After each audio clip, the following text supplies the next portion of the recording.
Hello, and welcome to For Yoga Teachers, created to help yoga teachers teach with passion, avoid burnout, and earn a fair living.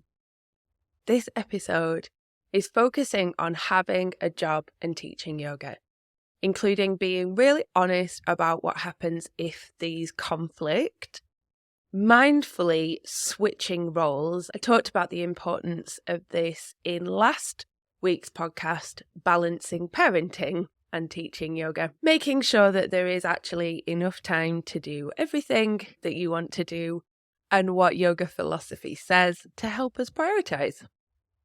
Next week's episode focuses on how to become a full-time yoga teacher, including how to work out if and when to leave your job and creating a plan for if it hits the fan. So keep your ears peeled for that.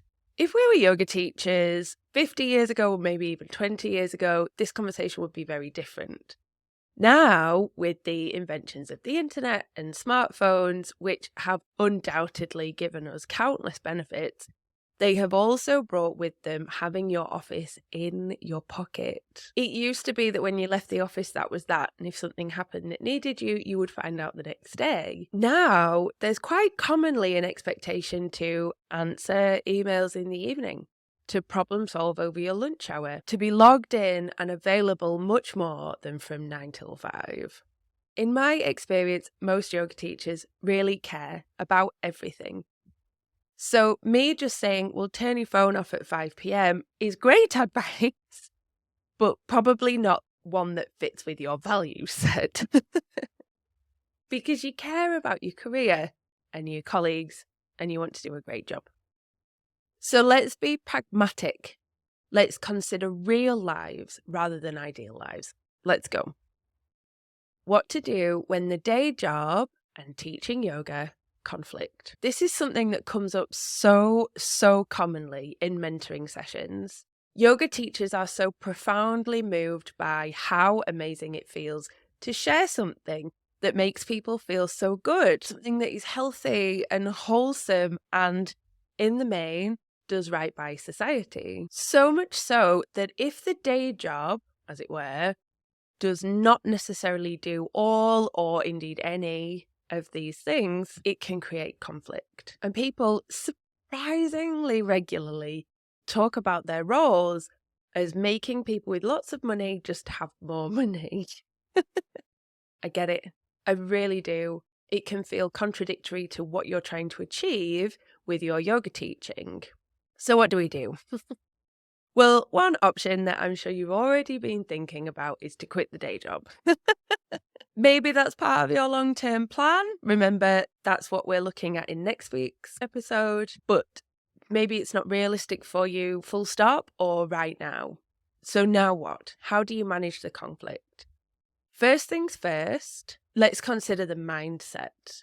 Perhaps your day job allows you to teach yoga.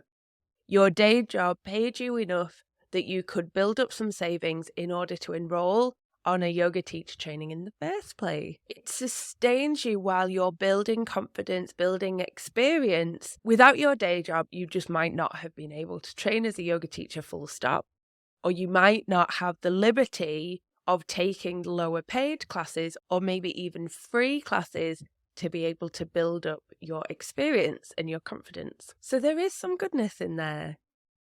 Also, perhaps your day job has taught you and is teaching you some very valuable skills like turning up on time, like dealing with people, like prioritizing workload, managing your time, and probably so much more. So dealing with conflict between your day job and teaching yoga can be combated by finding gratitude, by finding joy in everything that your job has allowed you to do and learn. Mindfully switching roles. This is something that so many of you got in touch about after last week's episode, that it helped you get in their headspace for what's coming next. Thank you so much for your comments and your feedback. It really means a lot. And because those meditations have been so well received, I've created one for switching between work and teaching yoga work, get yours from the show notes. In essence, you know what it's like when you've had one of those days. Perhaps you had a deadline or a disagreement with that colleague again, or you promised someone that you definitely get that thing done today. Definitely. But emails have been coming in so quickly, you just haven't been able to get to it. Like I say, it was one of those days.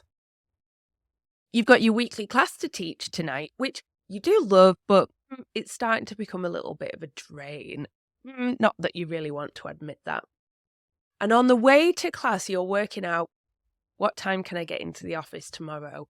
Or maybe I could just do a couple of bits tonight when I get home from teaching yoga. You're also juggling to resolve the dispute with the colleague, or how to write that email, or, okay, I think we've painted enough of a picture there. I have a horrible thing to say here. I apologise profusely, sort of, for saying such a rubbish thing, but I really think it does need to be said. And you do probably already know. So here we go. The to-do list, the overflowing email inbox, the dispute with the colleague, the deadline, those things will all still be there tomorrow, whether you worry about them in the meantime or not. Sorry, I know that sounds so negative, and I really don't mean it in a negative way. I promise I don't. I mean it in the way that those things will be there in the morning to be dealt with in the morning.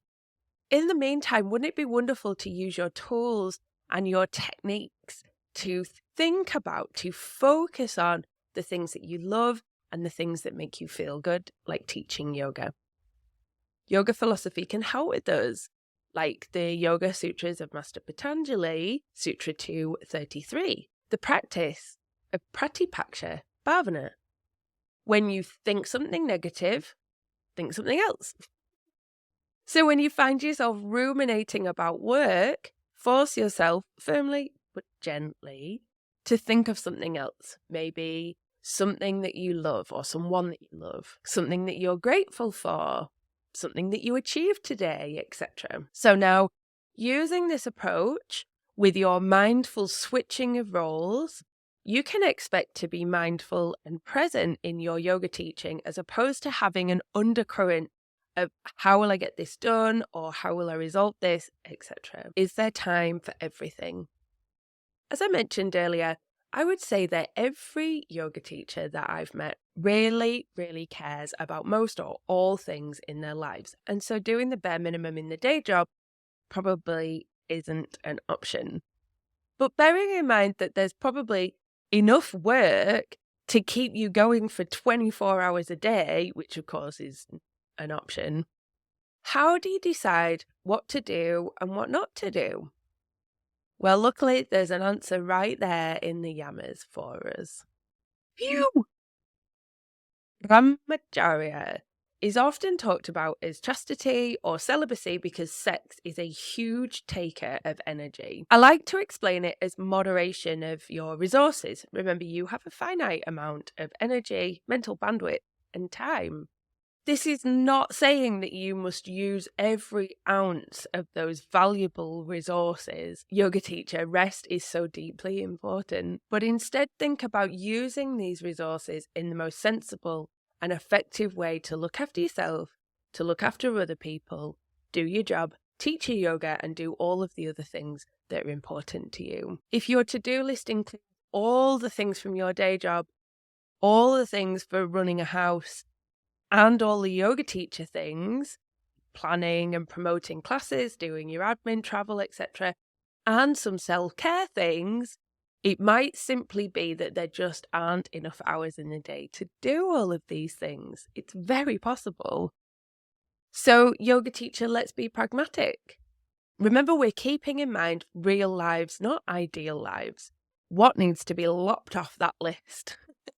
You can't magic more valuable resources, but you can spend them more wisely. Do you need to just put down some housework? Do you need to hand a project over to a colleague? Do you need to get cover for classes for a couple of weeks? So, yoga teacher, I hope that's helped refine the balance between having a job and being a yoga teacher. And for the last time, remember, a frazzled yoga teacher probably won't inspire everyone. So don't feel bad about turning things down. Don't feel bad about looking after yourself. Find and focus on the rewards of your job and be realistic about the time and energy demands of having a job and being a yoga teacher. And from this moment, from right now, ensure that both fit easily into your life with all of your other roles, hobbies, and commitments.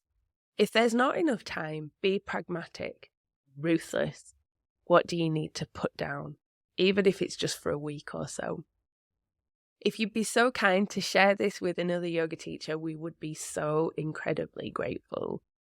And until next time, remember, you are doing a great job. Happy teaching.